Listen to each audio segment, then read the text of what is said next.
This is the 8-9 Combo Podcast with Brett McKay and Harry Jones. This is the 8-9 Combo. I'm Brett McKay. This is Harry Jones. And this is Games of the Week, mate. And again, you are coming to us from a car park. Hello. Yes, I'm looking for Felix Jones somewhere. I'm between terminals 3, 4, and 5. I'm wandering the mean, leafy streets of London. And I'm once again joining you in a very difficult to broadcast from spot. Sorry about that, mate. This is the third consecutive month that you have come to me from a car park. So this is now just part of what we do, evidently. This is also the second time we've done this recording. So the big trick is, can we remember what we didn't say or did say? We had a few technical glitches, and so yes, theoretically this is take 2, but we'll be fine. It'll be fine. But It is great to be back for another week of the Rugby Championship, and we are really pleased to be brought to you throughout the tournament by Chasing the Sun 2, the wonderful 5-part all-access series documenting the Springboks' journey to their memorable 2023 Rugby World Cup win, and which is coming soon to Rugby Pass TV worldwide. Just head to rugbypass.tv, sign up for free, and you can watch the first series there already in anticipation. And it's great to be back at the end of another week, mate, but we do want people to go back and find episode 26 of the 8-9 Combo early in the week with Jeff Parks, with our mate Jeff. A great round of first thoughts heading into this weekend with a couple of very big games for very different reasons. Jeff is one of those guys that has an extraordinary amount of knowledge about an extraordinary amount of things. So it's always worth going back and listening. I find that actually he's one of those guys, second time around, you go, ooh. And you'll see that when he talks about the All Black team, that he really nails several issues that we're now seeing in the naming. He did, which we will get to because it is round 3 of the Rugby Championship. So games of the week is pretty simple. South Africa v New Zealand at Ellis Park in Johannesburg, 5 p.m. local time. That's 1 a.m. in Australia, 3 a.m. in New Zealand. And then Argentina v Australia at Plata on Saturday night, 7 p.m. local time. That's 8 o'clock Australian time on the East Coast. And there's been some interesting selections for the Ellis Park match. Russie named a team on Tuesday, then 10 minutes later changed his mind and bought even Esbeth. Yeah, Russie must have gone skydiving with a bottle of Jack Daniels and snorting something here and there and smoking something, because his press conference was like a stream of consciousness. But the key word there was miracle, and he predicted a miracle. He said there could be a miraculous recovery from the back, the knee, whatever it is. And sure enough, the sort of the feint of making the All Blacks think about a lock or a 6 or a Scooter Barrett, the hallway pounder or the thumper, as Jeff Parks calls him, it kind of resulted in, once again, one of the world's most amazing benches, Pollard, Marks, Etzebeth, coming on the second half. Yeah. And Russie just seems to be enjoying his life right now as a head coach. Do you think Etzebeth was always playing? That's what the information I had. And so I've got some proof of that on a WhatsApp text where someone said, no, he's definitely playing. They just want to play a game here. Yeah. Right. I also thought it was illustrative inside Springbok world. It's like, okay, so if he comes back in, who gets dropped back out was a big message. And Marco van Staden was the unlucky one, which says less about Marco van Staden, who they really do like. It's more about Elrich Lowe and Ben Jason Dixon and the rise of those two young players who have less than 10 caps and being trusted to man the fort against the mighty All Blacks. Yeah, it's a really good point. New Zealand named their team earlier Thursday, and as you say, Jeff Parks prescient in his thoughts about Caleb Clark returning to left wing, and boom, that's happened. Scott Barrett's back at lock, not at blindside like we suspected might have happened. And Sam Cane. I don't think we mentioned Sam Cane on the episode, did we? No, he's a good ad, though. It takes experience to walk into the cauldron of 65,000 to 70,000, however they count it, at Ellis Park. I'll be one of those, and I will lose my voice in 2 seconds. Sam Cane has that kind of, the World Cup notwithstanding, generally speaking, over Sam Cane's career, he's kept his head. He's been really good at staying on the mission, and you just need hard tackles for a while. That's the Irish template of beating the Boks in Durban was about physicality to the extreme. It just was off the charts, and I think Sam Cane brings that in spades. Yeah, and an interesting moment because I think when he announced his retirement from Test football back only 2 months ago, I don't know that he was I don't know that he was convinced he would play another Test at that point. Yeah, well, I think so. They say that Dalton Papali'i had a niggle, but you never know. It's kind of like the Ibn niggle is how much of a niggle would it be? I think it was almost cover for Dalton to say you haven't been at your best, haven't replicated the Blues form. Sam Cane's like a guy that you know exactly what he brings to the Test match. He'll never play a 9 or a 10 game. It's always an 8. And sometimes you just need a guy who's not going to give you a 6 or 7. He's not going to miss tackles, and the tackles he makes are going to hurt. Jeff Parks also talked a lot about putting people in the right position. So Caleb Clark is a left winger, and Talea putting it left wing is kind of a mix and match. Maybe Sam Cane is also sort of he's an exact flank. Like, he is a guy who knows how to play flank rugby. Yeah, that's really good. It's a really good shout. Argentina, Australia will name their team Friday morning, my time, obviously Thursday night in South America. But either way, it will be after we've recorded this. So in lieu of that, hang on, before we get to that, a little bit of a milestone coming out of the Wallaby camp. We know that the early drops have leaked through again. 15th debutant with Hamish Stewart set to start at number 12, and I'm really excited about that. I think it's a really good opportunity for him and a really well-deserved opportunity for him. But the big news is another captain, and it is friend of the pod, Harry Wilson. Yeah, such a friend. I mean, he's a 3-time friend. He's like, like a real, true blue, sincere friend. I like Harry Wilson as a captain, even though some people in Australia might be thinking, how many captains are we going to go through before we get the captain?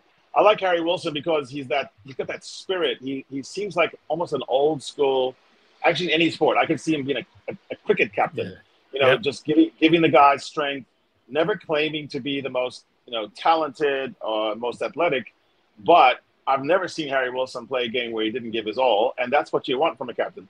A bit like Sia Khaleesi, right? He's not the best player in the box, but he's the best leader. And he does the job. I actually, when I heard that news, and I'm kind of sometimes annoyed by all these leaks and why people fascinated with the news before the news, but I thought, that will work. Harry Wilson, Argentina, I could see him just going, come on, guys, we're going into battle. Exactly right. Come on, boys, sleeves up, let's go. Yeah. Now, speaking of sleeves, I want to apologize to you because I did some artwork this week and I got the Wallaby gold horribly wrong, and it looked like Portugal. And I'm looking at your jersey right now. I go, that is so much golder than I had it. So sorry. Yes. No, you had it a very Welsh shade of gold. We do need to mark the milestone of Harry Wilson's rise to the pod, to the captaincy, because with our help, he's gone from outside the team to back in to starring, and now captain of Australia. That's all happened on our watch. What a bloody broken arm to boot. Look, we've crowned kings. We've made governments rise and fall. We've even started new currencies probably, but we've never actually made a Test captain before. No, just our own power and our own persuasion. This is the power of the pod, no doubt. Now, in lieu of Los Pumas and the Wallabies teams actually being named, you've proposed that we're going to do something a little bit different, and I tentatively have a note here called the 8-9 draft. What are we about to do? Yeah, so without denigrating any team and saying we're dropping someone, we're not doing this thought experiment. Sometimes it happens online where you say, if I swapped players, I just want to know if you could magically take a back and a member of the pack of your opposition this week and have them in Wallaby's squad. Not even necessarily starting, but just that, like filling a hole. And I'm trying to help us build some hype, because as we know, we're trying to wonder if Machuka, our friend Chook, will get up in the middle of the night to watch these matches. And I think the more hype, the better. So let's build some hype by saying, which Pumas would Brett McKay co-opt or draft into the Wallaby setup? At the moment? Well, at the moment, I reckon I'd love to have Guido Petty in the second row. Line out, yes. line out thief, workhorse, work rate, Yes. hits, rucks, physicality, all of that. I think Guido Petty in an Australian jersey could do damage in South America. So I like that thought. And He also wouldn't mind if he goes starter or bench. He's that kind of player. You kick him in either time. It would have impact. And that would address some of the Wallaby depth issues. Yeah. Yeah. I think I would start him. I think I'd drop him straight in. And I think I would also slot Santiago Chocobates straight into number 12. Yeah, Chocobates.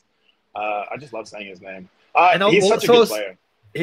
And size in midfield. He's a bigger, heavier guy than Juan Martin Gonzalez. He kind of reminds me of a classic midfielder too. He's got really good eyes. He knows when to put it on the grubber, keep it. I love that guy. Really good hands. Really good hands. And I think I think the game is changing again, and Australia's catching up as we do. I think the game is moving away from the smaller playmaking 12. I think the fullback is now starting to become the second playmaker. So it means that 12 needs to be a bit of a ball carrier again. And Chocobates just oozes physicality in midfield, doesn't he? If you look at the template for the top 4 teams, it's true. You've had for a while Jordy Barrett, a very tall guy, Delende, Bondiaki. It just seems like big is good. Jonathan Donti. These are like steamrollers. Or they're guys that can see over, and play. Yeah, that's a good shot. I think those 2 players would immediately make the Wallabies a better team. Yeah.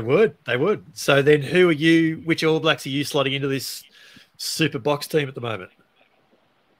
Yeah, so I actually would go in a way. I would go with depth in the forward pack. I wouldn't necessarily look to have anyone take someone's place, but Asafa Omoa as a hooker would solve one of our big problems, which is who's the depth of hooker if there's a niggle to Bongi or Marks. And let's be honest, niggles are a part of Test Rugby, and hookers are chief among the people who get hurt because they're just in the action all the time.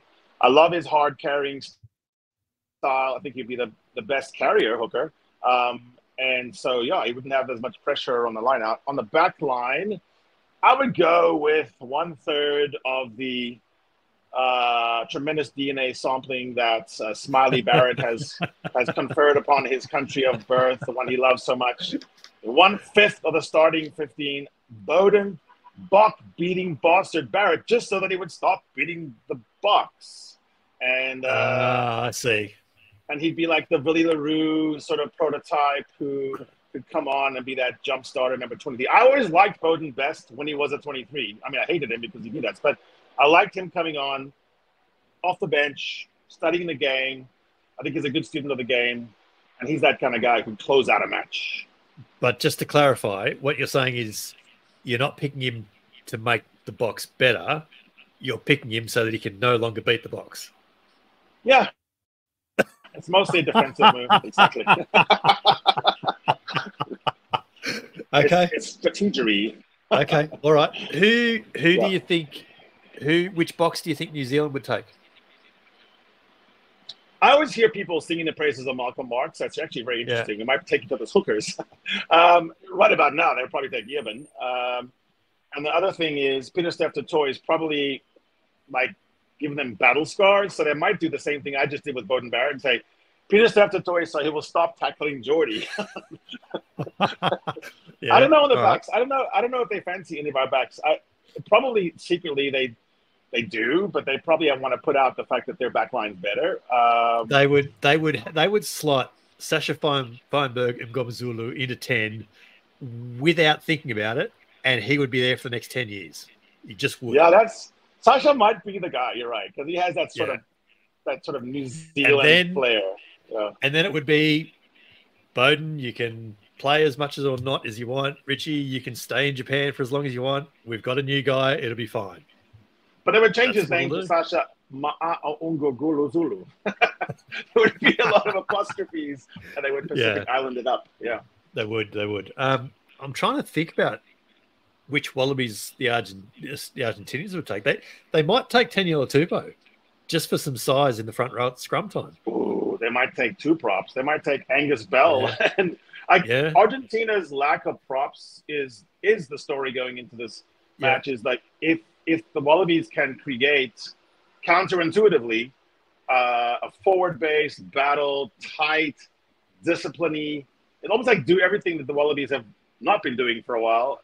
Yeah. That would be the Argentina's Achilles heel, because they got no scrum, and they really sometimes just get bored with it. They want to throw the ball around and go wide. I think maybe with Marika Corbette and others, I think Tom Wright could probably play that kind of game with them. But I would think it's a danger of getting sucked into a wide open counterattack and then look up and see the score. It's 30-all, and then they've got a little more gas.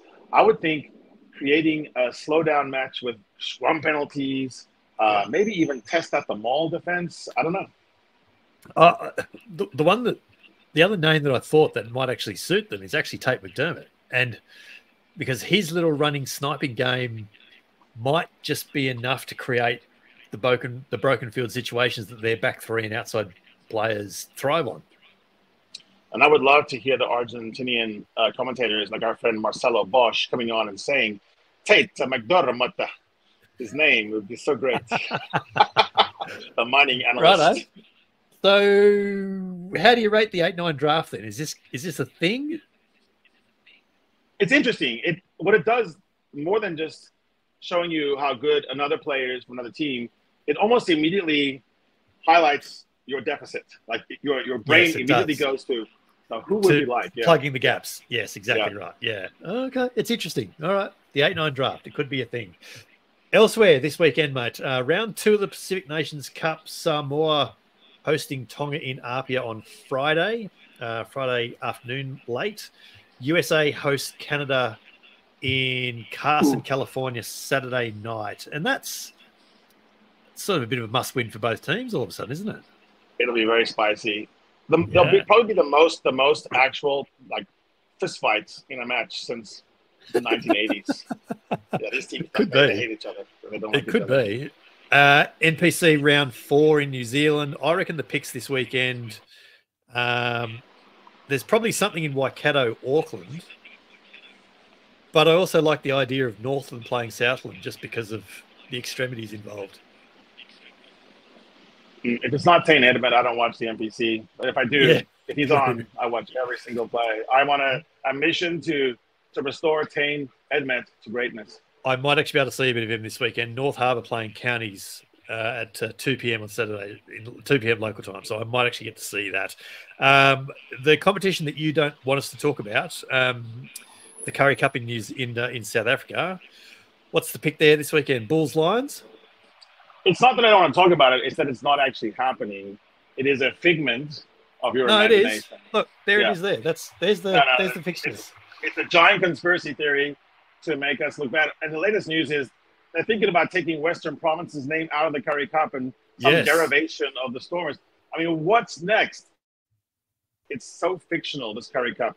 I'm just refusing to buy into it. I prefer to watch Varsity Cup, high schools, South African schools, anything except this abomination called the Currie Cup, where John Dobson has his head all the way up his arse. Yeah, no, you're taking the results very well. Talk to me. The Major League Rugby draft was kicking off on Thursday. Any major surprises coming through it? Oh, before that, San Diego Legion have landed Australian men's sevens coach John Manenti, and that's a good pickup. It's very interesting, right? Like instances of sevens coaches going to 15s and doing well, or vice versa. There are some. I think it's a very interesting play.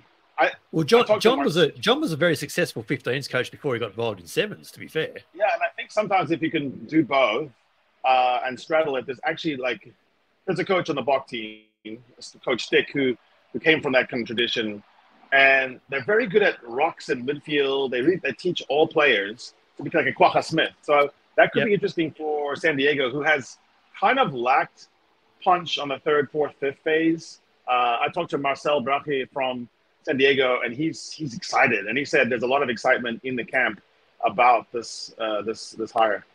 Yeah, because half the squad would have played for him, probably. Exactly. I've got a lot of Australians. There's a known quantity, but also just an excitement about what that might bring on the attack side. Any surprises in the draft that you've seen? No, so it's. I tried to look at the profiles of some of these guys. It's interesting because a lot of them come from actual colleges. So the pathway to all sports in America is through colleges, through schools and colleges, inside which people are heavily analyzed and stacked in some kind of ranking system. And so by the time you go to the draft, it's actually not that much of a surprise. Like the best players get picked. It's an interesting system, and I've always wondered about it, of how that could be used in rugby. And I think maybe in, like, let's say English schools, it could work. I think it also could work in South African schools as well, because the players are so well known. But it's interesting. Irish schools, certainly. Yeah, Irish schools. So you'd have St. Michael's, Blackrock, and you could actually rank them, Even New Zealand, probably, when you think about it. They kind of their first 15 competition is pretty strong. What I like about it is it builds some drama, some hype.